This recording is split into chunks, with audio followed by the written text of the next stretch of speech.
السلام علیکم ورحمۃ اللہ وبرکاتہ۔ Islamic library studio YouTube channel کے توسط سے آج ہم حاضر ہیں اپنے فلسفہ حج کے 10 روزہ دورے کی 8ویں نشست کے ساتھ، اور ہمارا آج کا موضوع ہے زیارت مدینہ منورہ اور اس کی فضیلت۔ تو آغاز کرتے ہیں اپنے آج کے موضوع کا۔ مدینہ منورہ کائنات ارض و سماوات کا وہ نگینہ ہے جہاں ہر لمحہ آسمان سے رحمت کی رمجھم برستی رہتی ہے۔ ساکنان مدینہ صاحبان کرم میں رہتے ہیں۔ اہل مدینہ کو مدینہ کا شہری ہونے کے باعث بے پناہ فضیلت حاصل ہے۔ یہ وہ خوش نصیب لوگ ہیں جن کے شب و روز کا ہر لمحہ حضور نبی اکرم صلی اللہ علیہ وآلہ وسلم کی چادر رحمت کے سائے میں گزرتا ہے۔ حضور نبی اکرم صلی اللہ علیہ وآلہ وسلم کی دعاؤں کا حصار انہیں اپنے دامن عطا و بخشش میں چھپا لیتا ہے۔ اہل مدینہ کو بتقاضۂ بشریت اگر کوئی مصیبت یا تکلیف پہنچتی ہے اور وہ اس پر صبر کا مظاہرہ کرتے ہیں اور حرف شکوہ زبان پر نہیں آنے دیتے، تو ایسے اہل مدینہ کے بارے میں حضرت ابن عمر رضی اللہ عنہ بیان کرتے ہیں کہ حضور نبی اکرم صلی اللہ علیہ وآلہ وسلم نے فرمایا، جو شخص مدینہ منورہ اور مصیبتوں پر صبر کا دامن ہاتھ سے نہیں چھوڑے گا، قیامت کے روز میں اس شخص کے حق میں گواہی دوں گا یا اس کی شفاعت کروں گا۔ اہل مدینہ سے برائی کرنا تو درکنار برائی کا ارادہ کرنے والے کو بھی جہنم کی وعید سنائی گئی ہے۔ حضرت ابو ہریرہ رضی اللہ عنہ بیان کرتے ہیں کہ حضور نبی اکرم صلی اللہ علیہ وآلہ وسلم نے فرمایا، جو شخص اس شہر والوں یعنی اہل مدینہ کے ساتھ برائی کا ارادہ کرے گا، اللہ تعالیٰ اسے دوزخ میں اس طرح پگھلائے گا جیسا کہ نمک پانی میں گھل جاتا ہے۔ حضور نبی اکرم صلی اللہ علیہ وآلہ وسلم کے شہر دل نواز مدینہ منورہ کے رہنے والوں کا ادب و احترام بھی آپ صلی اللہ علیہ وآلہ وسلم کی نسبت و تعلق کی وجہ سے لازم ہے۔ جو ایسا نہیں کرے گا وہ جہنم کا ایندھن بنے گا۔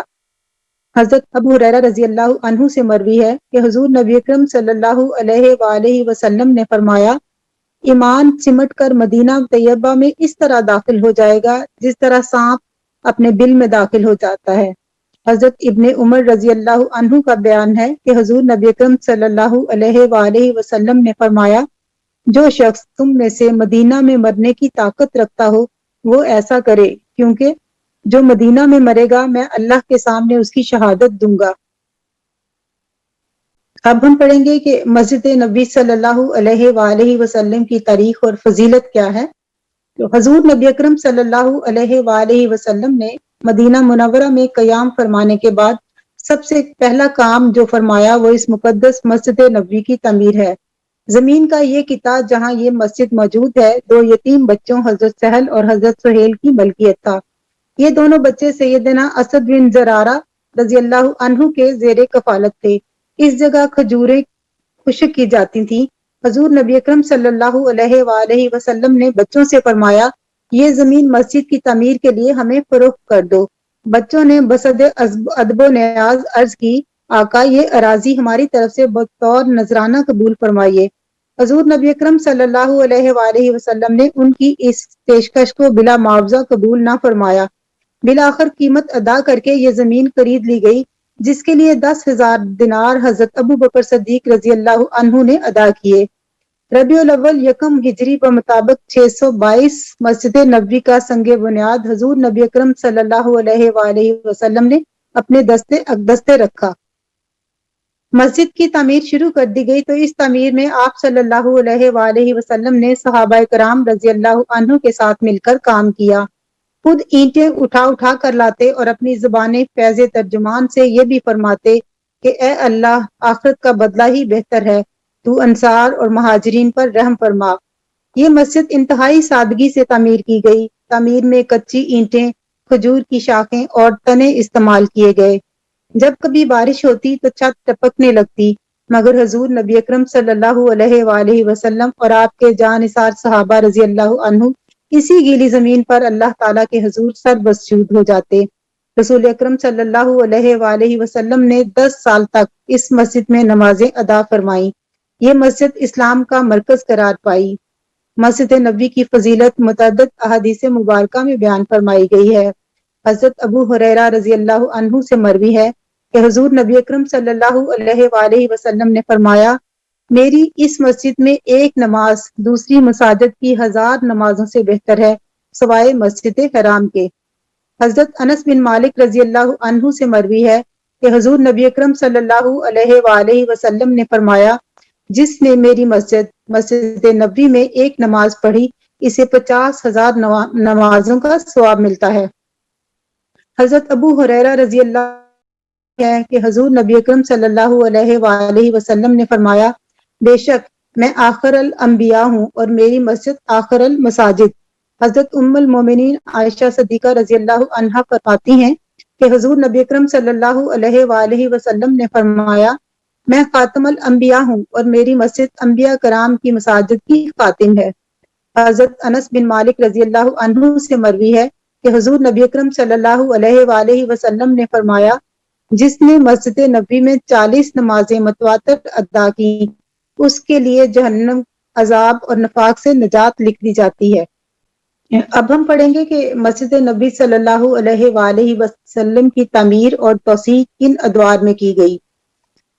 مسلمانوں کی بڑھتی ہوئی تعداد کے پیش نظر آپ صلی اللہ علیہ وآلہ وسلم نے فتح خیبر سن 7 ہجری کے بعد مسجد نبوی کی ازسر نو تعمیر فرمائی اور اسے مزید کشادہ کیا۔ اس کے بعد مسجد نبوی کی توسیع کی تواریخ درج ذیل ہیں۔ حضرت عمر رضی اللہ عنہ بن خطاب کے عہد میں 17 ہجری، حضرت عثمان رضی اللہ عنہ بن عفان کے عہد میں 29 سے 30 ہجری، ولید بن ملک کے عہد میں 88 سے 91 ہجری، مہدی العباسی کے عہد میں 161 سے 165 ہجری، سلطان اشرف قائقبائی کے عہد میں 888 ہجری، سلطان عبد المجید عثمانی کے عہد میں 1265 سے 1277 ہجری تک، اور الملک سعود کے عہد میں 1372 ہجری۔ اور مسجد نبوی صلی اللہ علیہ وآلہ وسلم کی موجودہ جو توسیع ہے وہ خادم الحرمین شریفین العزیز کے عہد 1405 ہجری سے 1412 ہجری میں مکمل ہوئی۔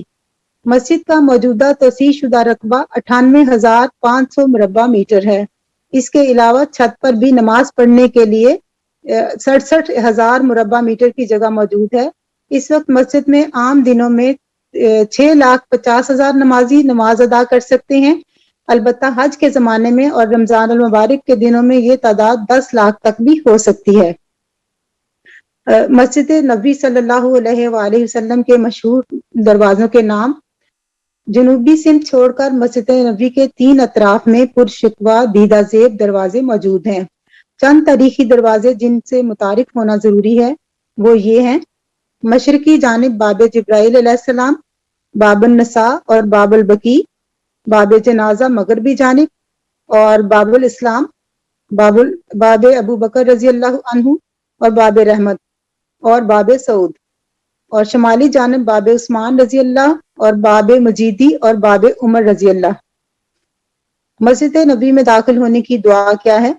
مسجد نبوی میں داخل ہوتے وقت درود شریف کا ورد جاری رکھیں اور یہ دعا پڑھیں کہ اے اللہ ہمارے آقا حضور نبی اکرم صلی اللہ علیہ وآلہ وسلم پر اور آپ کی آل پر درود بھیج اور برکتیں اور سلامتی نازل فرما۔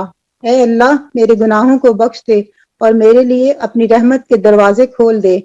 اے اللہ آج کے دن مجھے اپنی طرف متوجہ ہونے والوں میں سب سے زیادہ قریب بنا لے اور زیادہ نواز ان میں سے جنہوں نے تجھ سے دعا کی اور اپنی مرادیں مانگی۔ بارگاہ سرور کونین صلی اللہ علیہ وآلہ وسلم میں حاضری کی فضیلت کیا ہے؟ اس کے بارے میں لکھا جاتا ہے کہ بیت اللہ شریف کی زیارت اور حج کے مقدس فریضے کی بجا آوری کے بعد عشاق اپنے اگلے سفر یعنی مدینہ منورہ کی زیارت کے لیے روانہ ہو جاتے ہیں اور اس دربار کی حاضری کے لیے مچلتے جذبات، دھڑکتے دلوں اور برستی آنکھوں کے ساتھ خشاں خشاں اپنے آقا و مولا حضور نبی اکرم صلی اللہ علیہ وآلہ وسلم کی بارگاہ اقدس میں بصد احترام و ادب حاضر ہوتے ہیں، اور یہی عشاق کے دلوں کا حج ہوتا ہے۔ حاجیو آؤ شہنشاہ کا روزہ دیکھو، کعبہ تو دیکھ چکے کعبے کا کعبہ دیکھو۔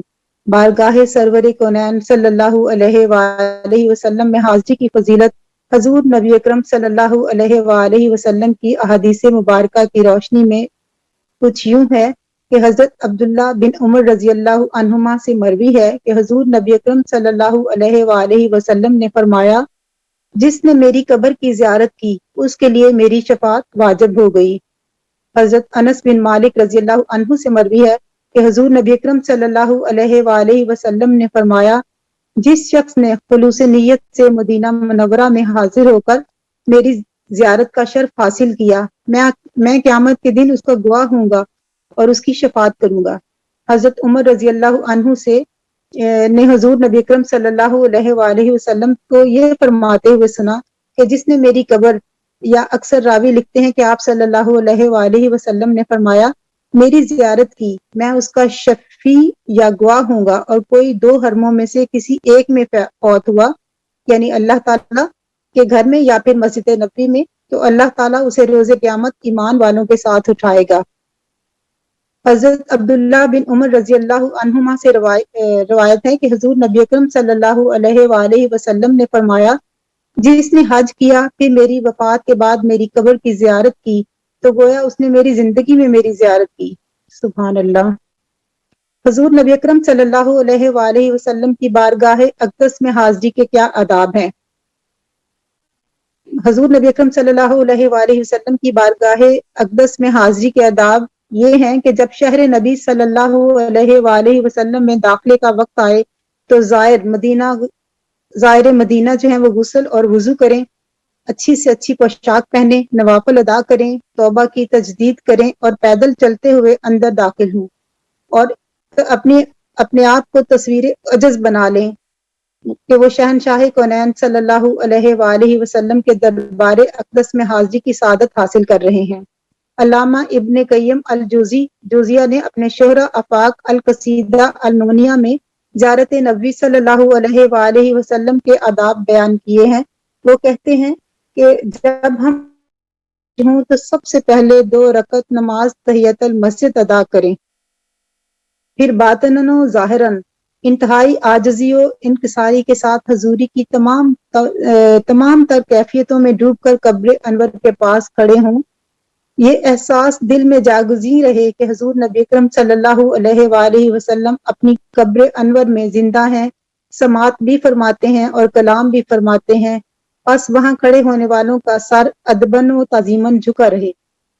بارگاہ نبی صلی اللہ علیہ وآلہ وسلم میں یوں کھڑے ہوں کہ روب مصطفیٰ صلی اللہ علیہ وآلہ وسلم سے پاؤں تھر تھر کانپ رہے ہوں، اور آنکھیں بارگاہ حضور نبی کریم صلی اللہ علیہ وآلہ وسلم میں گریہ مسلسل کا نذرانہ پیش کرتی رہیں، اور وہ طویل زمانوں کی مسافت طے کر کے حضور نبی کریم صلی اللہ علیہ وآلہ وسلم کے زمانے میں کھو جائیں۔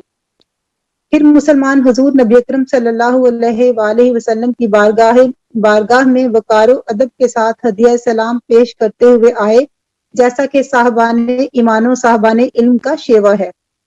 حضور نبی اکرم صلی اللہ علیہ وآلہ وسلم کی قبر انور کے قریب آواز بھی بلند نہ کرے، خبردار، اور نہ ہی سجدہ ریز ہو۔ یہی زیارت افضل اعمال میں سے ہے، اور روز حشر اسے میزان حسنات میں رکھا جائے گا۔ اس کے بعد زائر یہ دعا کرے کہ اے اللہ، ہم نے تیرا فرمان سنا اور تیرے احکام کی تعمیل میں تیرے حبیب صلی اللہ علیہ وآلہ وسلم کی بارگاہ میں حاضر ہیں، جو تیری بارگاہ میں ہمارے گناہوں کی شفاعت کریں گے۔ اے اللہ، ہم پر رحم و کرم فرما اور سرکار دو عالم صلی اللہ علیہ وآلہ وسلم کی زیارت کی برکت سے ہمیں خوش بخت بنا، اور آپ صلی اللہ علیہ وآلہ وسلم کی شفاعت ہمیں نصیب فرما۔ یا رسول اللہ صلی اللہ علیہ وآلہ وسلم، ہم آپ کی بارگاہ میں اپنی جانوں پر ظلم کرتے ہوئے اور اپنے گناہوں کی معافی مانگتے ہوئے حاضر ہوئے ہیں۔ اللہ تعالیٰ نے آپ صلی اللہ علیہ وآلہ وسلم کو رؤوف و رحیم بنایا ہے، بس وہ جو اپنی جانوں پر ظلم کر کے اپنے رب کی بارگاہ میں اپنے گناہوں کا اقرار کر کے اس سے معافی مانگتے ہوئے آپ صلی اللہ علیہ وآلہ وسلم کے حضور حاضر ہوا، اس کی شفاعت فرمائیے، اور حضور نبی اکرم صلی اللہ علیہ وآلہ وسلم سے اپنے لیے، اپنے ماں باپ، شیخ، اساتذہ، اولاد، اعزاء و اقربا، دوستوں اور سب مسلمانوں کے لیے شفاعت مانگیں، اور بار بار عرض کریں اسأل الشفاعۃ یا رسول اللہ صلی اللہ علیہ وآلہ وصحابہ یا رسول اللہ۔ پھر اگر کسی نے بارگاہ رسالت مآب میں سلام عرض کرنے کے لیے کہا ہو تو شرن اس کی طرف سے اس کا نام لے کر کے فلاں بنت فلاں عرض کریں سلام اور دعا مانگیں۔ اس کے ساتھ ہی ہمارے آج کے سیشن کا اختتام ہوا۔ آئندہ تک کے لیے اجازت دیجیے۔ اللہ حافظ۔